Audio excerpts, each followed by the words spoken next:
ng bayan, maasahan anumang panahon.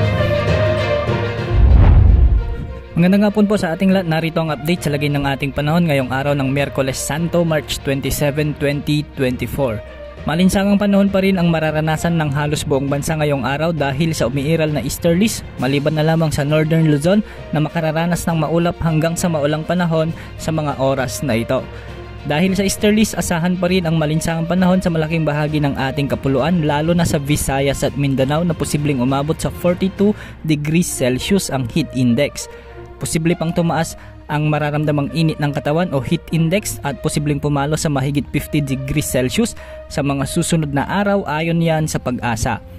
Ngayong hapon nga sa Luzon may mga mahihina at minsan ay mga kalakasang mga pag-ulan sa may Cagayan Valley, Cordillera Region. Sa mga susunod na oras, asahan ang matitinding pag-ulan sa bahagi ng Cordillera Region at Ilocos Region, partikular sa Benguet, Ilocos Sur, Mountain Province, La Union, Abra at Pangasinan. Ito ay dahil sa kumpol ng mga kaulapan o tropical thunderstorm na nagpaulan din sa ilang lugar sa Visayas at Southern Luzon noong mga nakaraang mga araw. Pinapayuhan po natin ang ating mga kababayan na maging alerto sa banta ng pagbaha at pagguho ng lupa.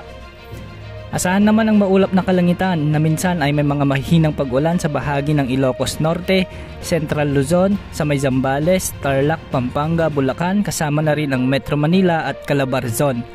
Sa Palawan, magiging maulap naman ang mga kalangitan at may mga inaasang isolated rains lalo na sa Central Palawan.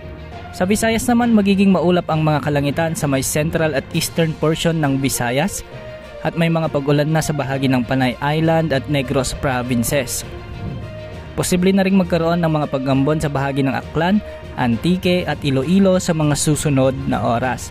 Posible naman ang mga mahina hanggang sa minsan ay malalakas na pag-ulan ngayong araw lalo na sa bahagi ng Northern Samar, Biliran, Samar, Eastern Samar, Leyte, Southern Leyte, Bohol at Cebu, Masbate at Siquijor. Sa Mindanao ngayong araw ay magiging maulap ang halos buong Mindanao, ngunit may mga tsansa din ng mahinang pag-ulan sa bahagi ng Zamboanga Peninsula at ilang bahagi ng Davao Region, Bukidnon, Maguindanao, Misamis Oriental, Cotabato at Lanao Provinces. Sa mga nagtatanong kung bakit maulan sa ilang lugar ngayon, lalo na sa Northern Luzon, maulan po ngayon sa ilang lugar dahil sa kumpol ng mga kaulapan na nabuo sa Pacific Ocean ng mga nakaraang araw. Posible sana itong mabuong low pressure area ngunit hindi ito lumakas dahil sa mga weather systems na nakakaapekto dito gaya ng pagsasalubong ng mainit at malamig na hangin at ng high pressure area sa taas ng Pilipinas.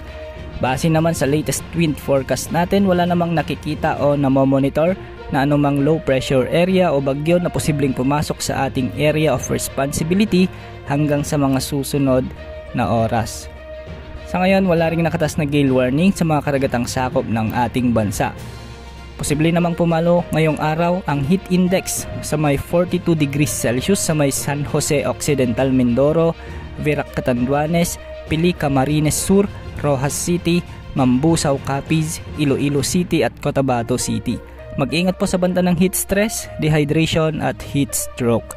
Yan po ang latest update sa lagay ng ating panahon. Ito po ang weather update ng bayan, maasahan anumang panahon.